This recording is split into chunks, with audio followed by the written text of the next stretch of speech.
नमस्कार दोस्तों, मैं रवीश कुमार। क्या आपने वह धमाकेदार खबर सुनी? सत्ता की चूल्हें हिलाने वाला एक और बड़ा खुलासा सामने आया है। दरअसल बीजेपी की एक और भारी धांधली का पर्दाफाश हुआ है और ठीक उसी वक्त जब राहुल गांधी, तेजस्वी यादव और इंडिया गठबंधन के अन्य नेता बिहार में वोट अधिकार यात्रा की शुरुआत कर रहे थे, तभी चुनाव आयोग यानी वह कछुआ जिसने खुद को लोकतंत्र का चौकीदार बताया था, उसकी दलाली के सबूत भी सामने आ गए। अब यह साफ हो गया है कि भारत का चुनाव आयोग अब चुनाव आयोग नहीं बल्कि बीजेपी जिताओ और विपक्ष हराओ आयोग बन चुका है। यात्रा से पहले ही कछुए की करतूतों ने उसकी हार दर्ज कर दी है, लेकिन जैसे मोहल्ले के बदमाश बच्चे हार मानने के बजाय गाली गलौज, हंगामा और तोड़फोड़ करते हैं, वैसे ही यह कछुआ भी लगातार झूठ और सफाई का नाटक करता जा रहा है। इस बीच द रिपोर्टर्स कलेक्टिव की ताजा जांच ने कछुए के सारे झूठों की परतें उधेड़ दी हैं। एसआईआर का मामला अब खतरनाक मोड़ पर पहुंच चुका है, क्योंकि रिपोर्ट कह रही है कि सिर्फ 3 के निर्वाचन क्षेत्रों में ही 80,000 वोटरों का पंजीकरण गलत पतों पर किया गया है। सोचिए, एक घर में 509 वोटर, किसी दूसरे में 39 और ऐसी हजारों कहानियां हैं। कुल मिलाकर 3500 से ज्यादा फर्जी पते रिपोर्ट में दर्ज हैं, वह भी ऐसे पते जिनका जमीन पर कोई वजूद ही नहीं। और ये कोई पुरानी नहीं बल्कि 17 अगस्त की ताजा रिपोर्ट है। साफ है कि चुनाव आयोग की पूरी मशीनरी विपक्ष को दबाने और बीजेपी को जिताने में जुटी है।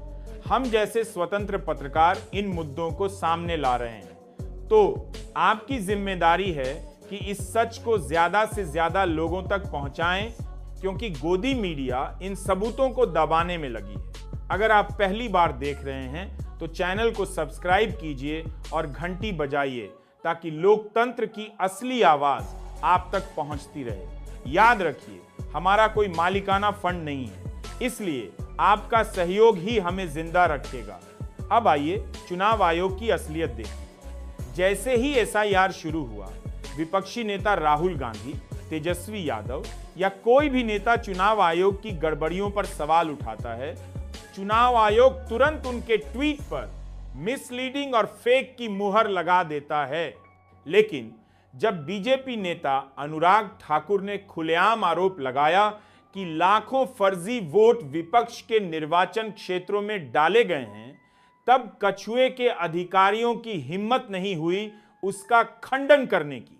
यानी विपक्ष सवाल करे तो तुरंत मिसलीडिंग, लेकिन सत्ता पक्ष सवाल करे तो चुप्पी। यही दलाली है, यही असली चरित्र है।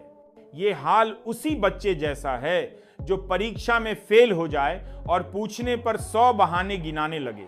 सुबह उठकर पढ़ा, ट्यूशन किया, मेहनत की, लेकिन यह ना बताए कि फेल क्यों हुआ।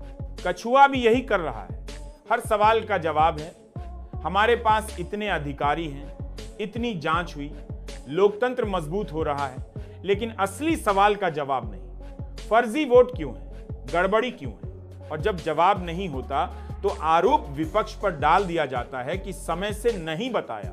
ये वैसा ही है जैसे डॉक्टर मरीज को गलत इंजेक्शन दे और बाद में कहे, अरे उसी समय बता देते तो ठीक कर देता।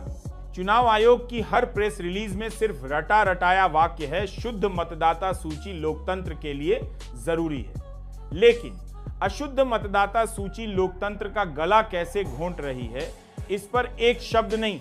और सबसे मजेदार बात, जिस दिन बिहार में विपक्ष यात्रा शुरू करता है, उसी दिन प्रेस कॉन्फ्रेंस की घोषणा की जाती है। साफ है, डर है, घबराहट है, और डर की वजह भी है, क्योंकि रिपोर्टर्स कलेक्टिव की रिपोर्ट ने कछुए का असली चेहरा दिखा दिया है। सिर्फ 3 विधानसभा क्षेत्रों पिपरा, बगहा और मोतिहारी की जांच में ही 80,000 फर्जी वोट निकले।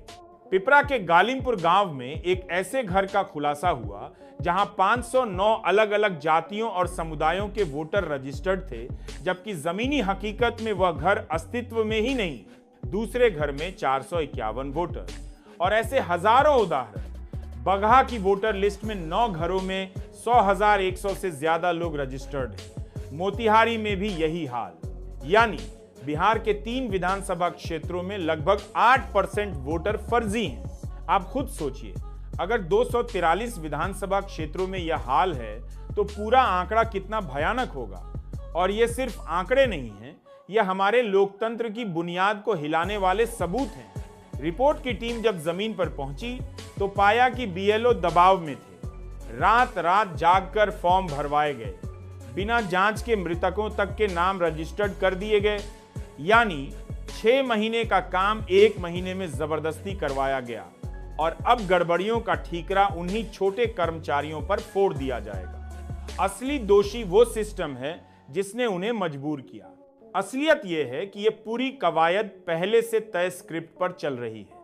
लोकतंत्र को बचाने का नाटक किया जा रहा है, जबकि सच्चाई यह है कि लिस्ट पहले से गड़बड़ियों से भरी थी और वही जस की तस बनी हुई है। यही वजह है कि चुनाव आयोग जनता के सवालों से भाग रहा है, प्रेस कॉन्फ्रेंस करने से डर रहा है और बीजेपी नेताओं के आरोपों पर मौन साध रहा है।